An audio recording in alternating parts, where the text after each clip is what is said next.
You're so energetic today. I've just come from the gym. Oh, nice.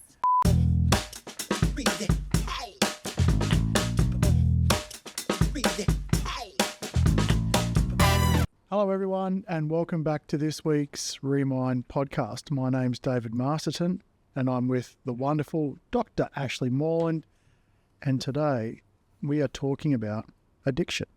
The lovely addiction. We've all been there in some way, shape or form. I mean, I haven't met anyone who hasn't been addicted to something at some stage. So let's sort of talk about it. I was honestly surprised to have the realization this morning that we're recording episode 97 and we don't have a single episode on addiction. Such a blind spot. It was so surprising. Is that what you call like a misnomer? Like you can't see it? I don't know. I just call it a blind spot. It's a whoopsie. Okay. So, addiction. Fire away, Ash. What brought up addiction for you? Well, it's just been something this always happens. It's something that there is this recurring pattern for days or weeks at a time where it's like the key theme, the thing that I'm seeing, the thing that I'm reading everywhere, the conversations that I'm having, the problems that are presenting in clients or prospective clients. And the conversation that I consistently have with people is that they're seeing the issue, like for instance, whatever they're addicted to, whether it's alcohol is really, really common in working class, particularly men, but not only men. Alcohol is a really common addiction. When you work your way up the corporate ladder, cocaine is one of the highest addictions. Okay. Stay-at-home mums, phones are the most common addiction. Okay. So it really doesn't matter what the addiction is. It's about understanding what purpose does the addiction serve. And I think it's probably important to sort of point out at the top of the show, everybody needs to breathe. That's not an addiction. Everybody needs to drink water. That's not an addiction. Everybody needs to eat minimal, at least every 30 days. Right? Yeah. I mean, these type of things are not addictions, but what the addictions we're talking about is the ones that seem to sabotage what we're doing. Because air gives life, water gives life, food gives life. Yeah. It's the addictions that don't necessarily give life, they give something else. Well, I call it life-taking. So there's things that are life-giving and then there's things that's life-taking. And so you're right, these are the addictions that are life-taking and not even just for ourselves, but quite often when we are engaging in life-taking practices as a way to cope, it takes life from those around us too. So for the mum that's addicted to the phone, that's life-taking, not just for her, but it's life-taking from her children who are observing that she's completely disconnected and switched off. The dad who's addicted to alcohol, well, that's just not just life-taking for him, but it's life-taking for his partner and his children who, again, are experiencing a dad who's completely disconnected, numbed out, disengaged. And so it really is life-taking on a much bigger much bigger level. Much bigger level. I think it's also important to, I mean, we are throwing out some stereotypes here, so look, apologies if it's sort of ringing a bell. But looking at your phone in of itself is not a problem. It's when it gets to the point of you need to look at your phone even though you know you need to do something else for the kids. Yeah. Or you need to go to an appointment. Exactly. And again, with the drinking as well, like people want to wind down and relax and they generally, they sometimes will choose to have a beverage. If it's once every now and again, that's great. If it becomes a routine, which becomes, I don't know, what you would call it, daily or whatever it is, now it's being used as I cannot get that same sense of feeling without this crutch, without this, either the phone, the alcohol, whatever it is. the actual drinking or the using the phone is not the problem. I It's how it's agree. being used. And I wouldn't even put a time limit on it. Like I wouldn't even say if you drink every day, then that's an addiction and you have a drinking problem. If you use your phone every day, then you have a phone problem and that's a problem. I would say look at it like this. How do you feel in the absence of doing that thing? So you might drink once a month. But that might still be a problem for you because that once a month where you actually drink, if you couldn't, you feel dysregulated. And Wow. I think that, someone could have really, really low screen time during the day. But let's say you put them into a social setting, or even just school pickup. They're standing around waiting for the bell to go, the kids to come out of school. If they didn't have their phone, would they feel uncomfortable, unsafe, dysregulated? What would come up in their bodies and their minds in that moment? So having eyes up, looking around as opposed to don't come and talk to me. That's right. Eyes down. Okay. Yeah. And so it's less about putting parameters around, oh, well, you do this frequently, or you tick this box and, meet these parameters. It's more about, as I said, understanding the purpose that it serves in your life. And if that purpose is merely that whatever the mechanism of addiction, whatever the flavor, I can't think of the word, but whatever the flavor of addiction, like I said, whether it's alcohol, cocaine, phone, whatever, even porn, sex, whatever it is, if that is your solution to a deeper problem, the addiction itself is not your problem. Yeah, well, I mean, I could rattle off 3 addictions that I've dealt with in my life. One was gambling, the pokies, the old slut. What was that serving for you? God. I think it was let me, I couldn't tell you at the time. And even when I look back, I'm not entirely sure because it doesn't make any sense. I could tell you how I felt when I was doing it and how I felt when I was not doing it. What was that? So the feeling was, and this is around the time you could smoke inside clubs, right? It'd be that place where I'd go. So I had like the trifecta, right? Drink, smoke, gamble. All the one time. Same It's time. perfect. Oh. I used to be smearing off blacks in the bottle because I was classy, just, And so I'd have a drink and a smoke and then just sit there and hit the machine. And I was chasing the next win, right? But also what I partly what I can look at when I reflect back, it was paid for entertainment with the chance of winning big. Yeah. And was there part of the thrill of that? I think so. Yeah. Because look, I was just deeply unhappy in the job that I was in. I just wasn't a happy guy all over, but also found it very difficult to do anything to get me out of that. Yeah. Which was really interesting. And so it got so toxic that I got a separate credit card that I didn't tell my wife at the time and used that for cash advances.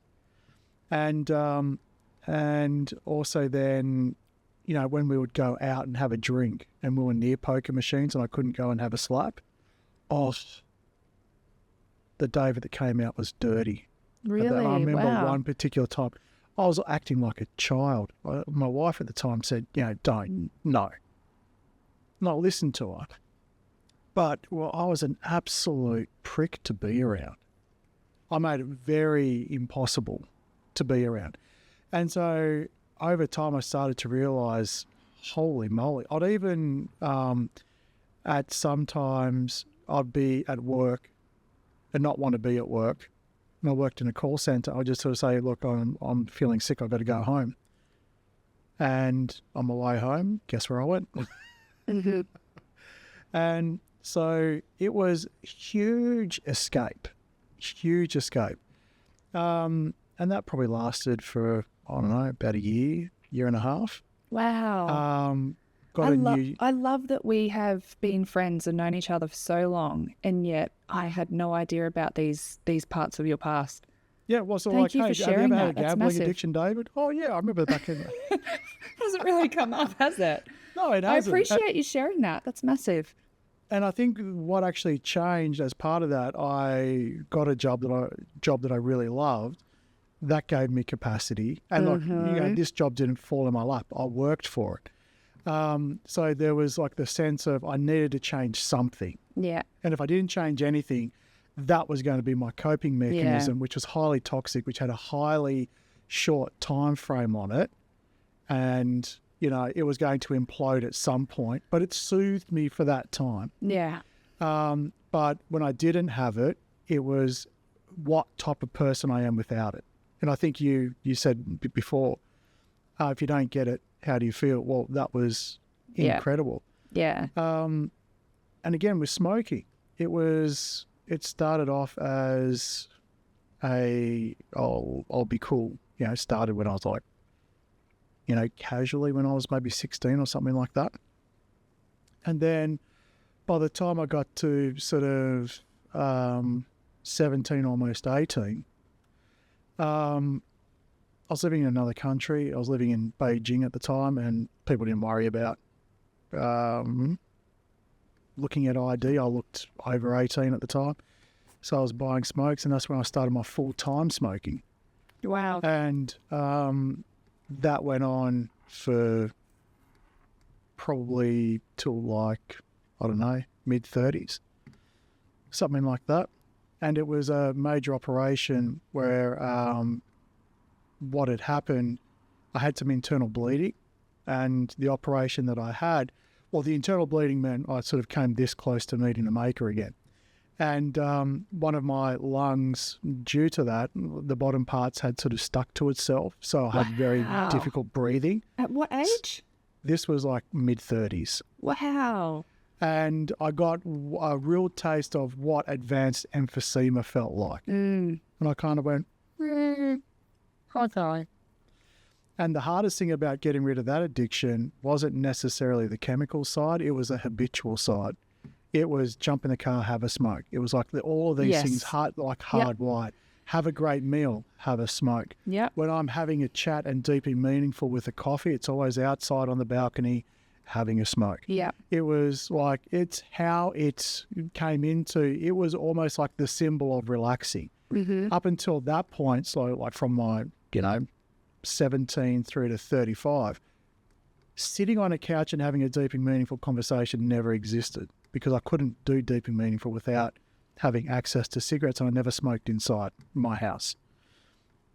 And so it was that kind of hard knock that sort of got me there. And the one that I'm sort of battling at the moment is the food side, which is the comfort eating. Yeah. So in all of those cases, the eating's not the problem. I'll dare say the smoking, if you have one puff once, that's not necessarily the problem. But, I mean, any smoker's not great. And the gambling, well, if you do it responsibly, like if you do it and just do it once, right? You have a great time and you realise going in, I'm going to be making a donation to whoever the establishment owner is, then, it's not tax deductible, unfortunately, unlike other donations. Yeah. That, okay, those in themselves are not the problem. It's like sort of saying guns kill people. Well, a gun by itself needs to be loaded, pointed, and fired. Like they don't, exactly. They're not autonomous. That's it. So, and it was, in every sense of the case, it would have started for some reason, but it was then either masking or soothing something that was missing in my life. Yeah. Or something that I wasn't prepared to face in my life. And so, but the feeling of addiction is so real. And when I think about my addictions, they're not, I've known people who have addictions far greater than me for, far bigger reasons. So I can only imagine what they're going through, and then people sort of saying it's simple, just stop. Oh, if it was that simple. That's right. It's like, so if you're resonating with any of this, my heart goes out to you, because, it's definitely something that your body, your soul is crying out for, and maybe just not ready at the time. Yeah. And it's really hard because, in all honesty, when it comes to addiction, I would say 80 to 90% of the time I have a conversation with someone that involves addiction, I'm actually not speaking with the person with the addiction. I'm speaking to their loved one. The loved one feels desperate. The loved one is hurting at at the hands of that addiction. But their loved one doesn't wake up every day and go, how can I hurt my family today? How can I hurt my partner today? How can I hurt my kids today? No, they're not doing that. And yet the ripple effect of them doing the best they can just to survive absolutely creates pain, hurt and trauma for the people around them. And my father and I have this conversation really openly because, as I've shared a number of times on our podcast, my dad was an alcoholic, but pretty much everyone in his family was an alcoholic. And when my auntie passed away at 46 from liver failure, really young. And when I was a child, all I knew was that my dad used to get drunk, and I essentially grew up despising alcohol. And that was a huge root of my own childhood trauma. However, in my own healing journey and my own kind of path towards consciousness, I learned that it wasn't ever about me. Yes, it was traumatic for me. But it affected you hard. It affected me majorly. But it gave me this really deep level of empathy and understanding and compassion for my dad in the conversations that this allowed for us around understanding the pain that he was trying to escape or he was trying to numb out. And, it sort of occurred to me that I only ever knew my dad as my dad. It never once occurred to me that my dad had this whole entire life and all these experiences, and he was a kid once himself, and all this. It just never occurred to me. Well, it doesn't when you're growing up. No. I mean, it's the scope of your reality is sort of quite tunnel vision. Yeah. And as you grow up, it gets broader. Yeah. That's right. And so in his role as dad, he caused a lot of hurt. But in his role as child, a lot of hurt was done to him.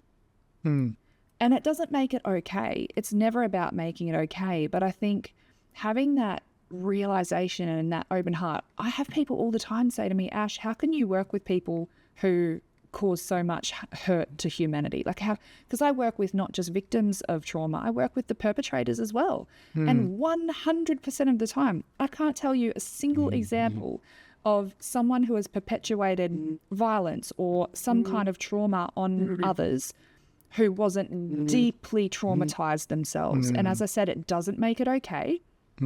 But by having that understanding of what happened to you, what have you been through to need to behave in this way, or to need to depend on being completely numbed out to your whole entire experience of life in order to just get through the day and wait to die. And for me, I think that is a unique gift that I have. But when it comes to addiction, it's a double-edged sword, because like I said, the addiction is not the problem for the person who's addicted. That's their attempt at a solution for a deeper problem. However, that person's addiction becomes the problem for everyone else around them. It becomes the problem for their employer. It becomes the problem for their partner. It becomes the problem for their children. It becomes the problem for the people who care about them. And I think that's why 9 times out of 10, it's the people who are impacted by the problem who are so desperately reaching out to try and solve that problem. But their lack of understanding of the fact that the problem is just the person that they love's attempt at a solution, which makes that really tricky. And especially because I see things all the time where it's like, oh, well, they've done this and they've tried that and they've been to rehab and they've done all these different things and it didn't help. And again... Or it didn't work. It didn't work. It could have helped, right? You could have moved the needle a point. Yeah. But it didn't work, as it is. We didn't go from addicted to not addicted, which is where people are probably looking for that.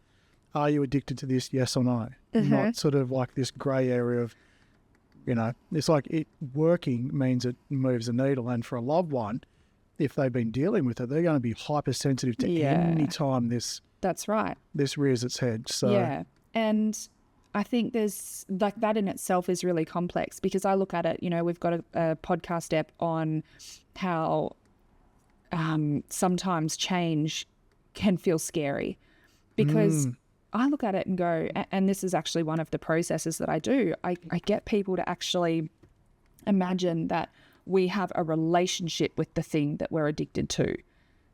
And they're like clinging to us for dear life going, I'm just trying to protect you. I'm just trying to keep you safe. I've worked so hard for you for the last 30 years and you just want to throw me away. You're not going to be okay without me. You can't do life without me. You're going to be really unsafe. So you have to keep me. I'm the only reason that you're safe.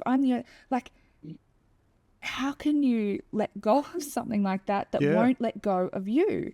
And I think that's, again, another slightly misunderstood concept is that it's not just us who have to let go of the addiction, but the addiction actually has to let go of us.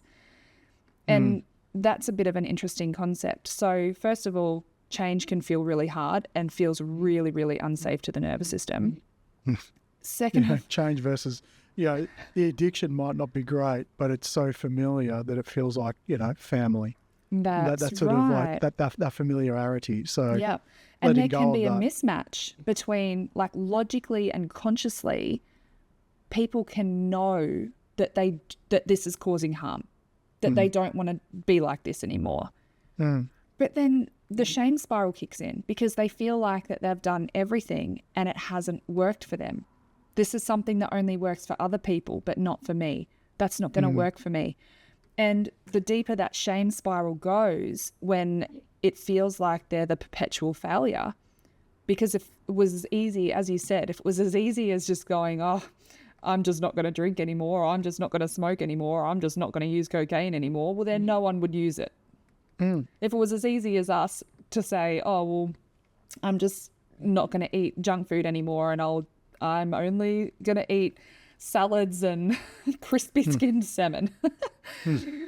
Well, that's very easy to do when life is going very well and we are highly conscious and we're present in our mind and our body. But the second that we are pushed into that unconscious state and we have to depend on those old faithful habits, then that's not going to work. And that brings me to hopefully my last point. Probably won't be knowing me. At least I'm honest, okay? Are you addicted to talking? That there's a few components to addiction. One is that emotional, like it literally is a coping mechanism, and the other is habit. And so I know for me that when I worked outside of my home and I had purpose and I had community and connection and I enjoyed what I did and I enjoyed where I went, it was so easy for me just to have my breakfast in the morning, leave the house, go to work, eat the lunch that I'd prepared, come home, have dinner, and go to bed. But I realized for me that the combination being in my home, I'm very unconscious here because it's where I can switch off. It's where my mind wanders. It's where I'm comfortable. It's where I'm safe. Gotcha. And so being in my home, I don't get to be conscious, Ash. And all of the meal planning and all of the tools and techniques and strategies don't work for me in my home because my home is where I'm most unconscious. And gotcha. so something I know for me is that a huge element of this work, a huge element of overcoming addiction is to change the habit, not just do the deep unconscious work. And so as part of my journey in navigating food, I'm now looking for an office off-site, out of my home. Beautiful. Yeah. Because then that changes my routine. It changes my my habit, and I have to be more conscious about packing my lunch. I know I'll only eat it. Like that part's easy for me. If there's no other option, I'll eat the lunch I've got. That's fine. So it's a lot more complex. I think that's important, because it's like, as you're saying that, it's like, well, you don't really want to go and change having to be conscious, Ash, at home, because then that sort of changes your wind down space. Yeah. And so unless you can actually already do it, so some people can do it, I imagine, could do it very easily, versus others that need that separation. So don't kick yourself in the guts all the time saying, I need to be better, I need to be more conscious at home, as opposed to, actually, you just might need to know that you need to go out, you need to go to a place. Yeah.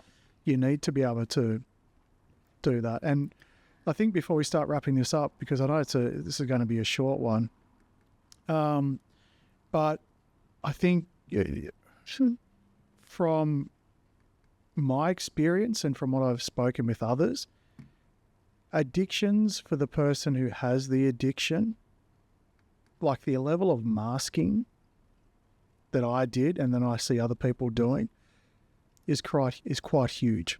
And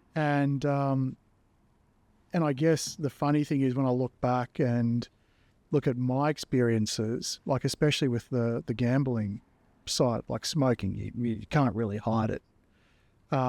Especially the amount that I smoked. It was about 25 a day. So I was having a good old crack.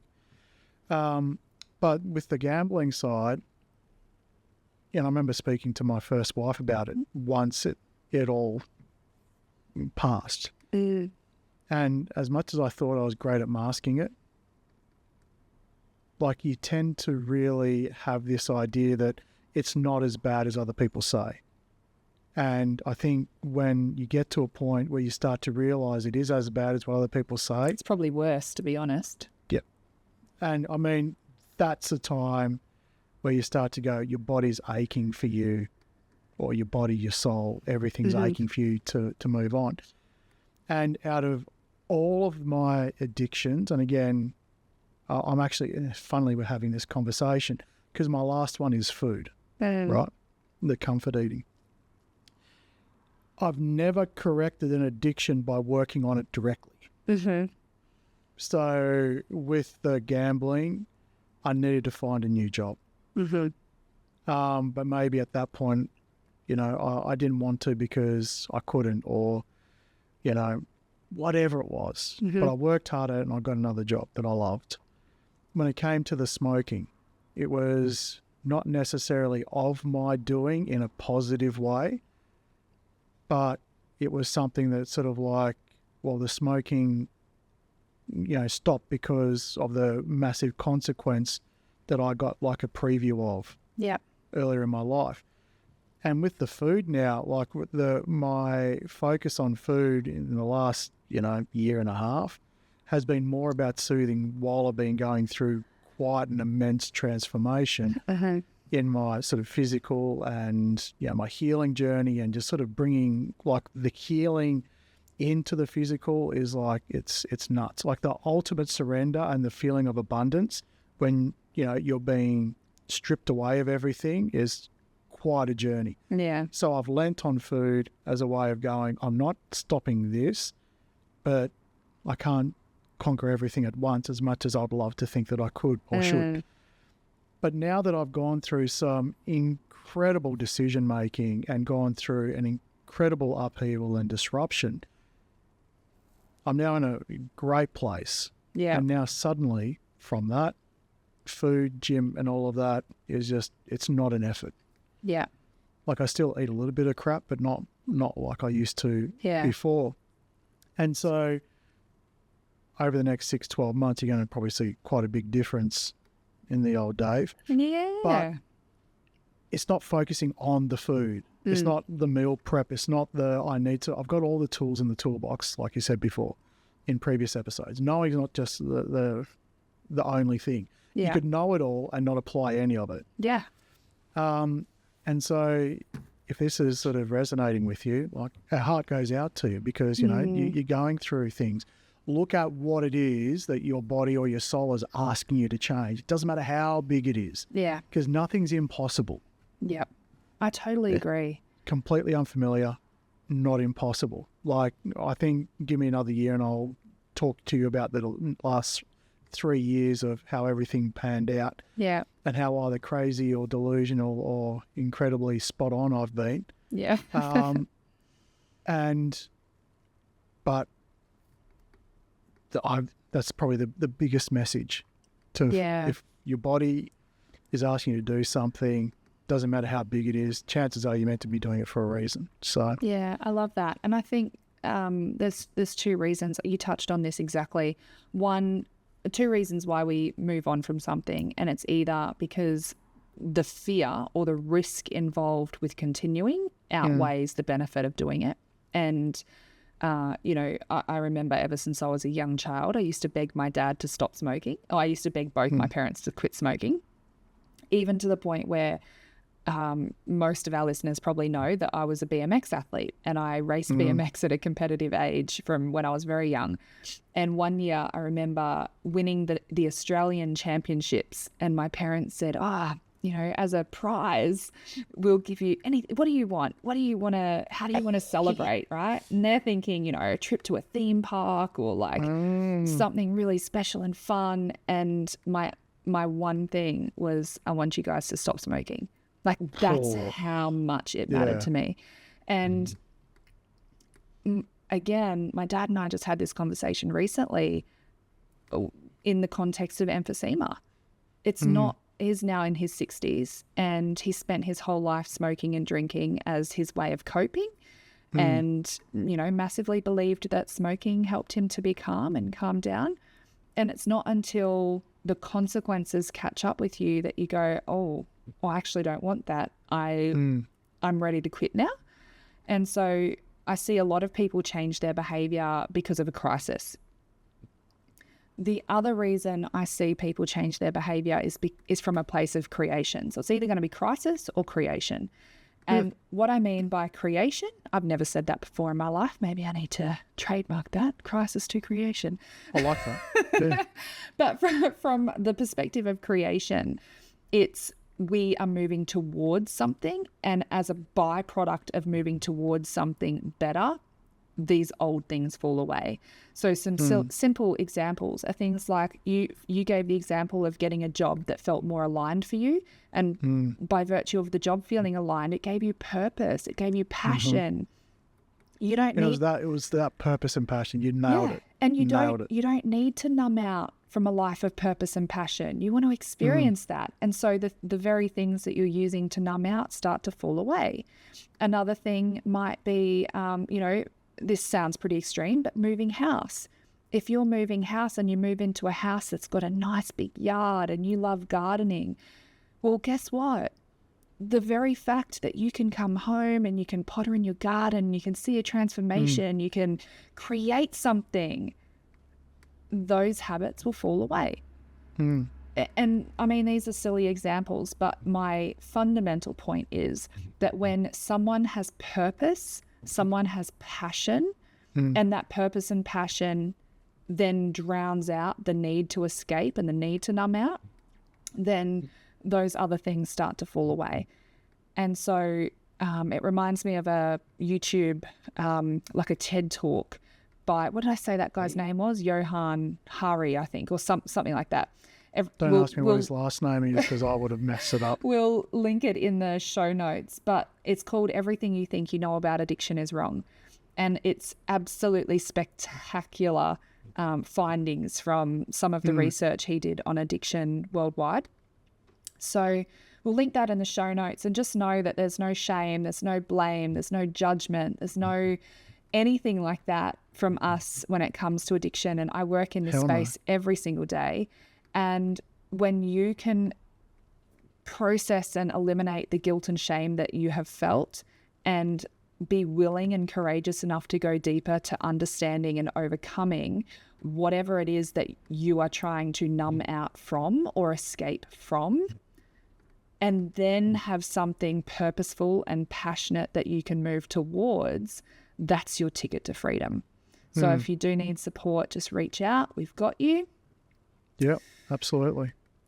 Absolutely. It's not an easy thing. And I think the common theme behind all of this is, what are you soothing? And, you know, everyone's going through this enlightened process of, oh, crap, I have trauma, and having to work through it. Mm-hmm. So either in previous generations, because the amount of consciousness has not been around that is now around, the can's been kicked down the road. Yeah. So it's either you keep on kicking the can down the road to the next generation, or you grab it and you run with it. But it's a big, bloody, heavy anchor falling off the side of a boat, and yes, you're going to go with it, as opposed to letting someone else do it. And you will heal and you will come back out. You've got this. Yeah, and if That's you need it. someone to have you, as I said, we've got you. So reach out if you need.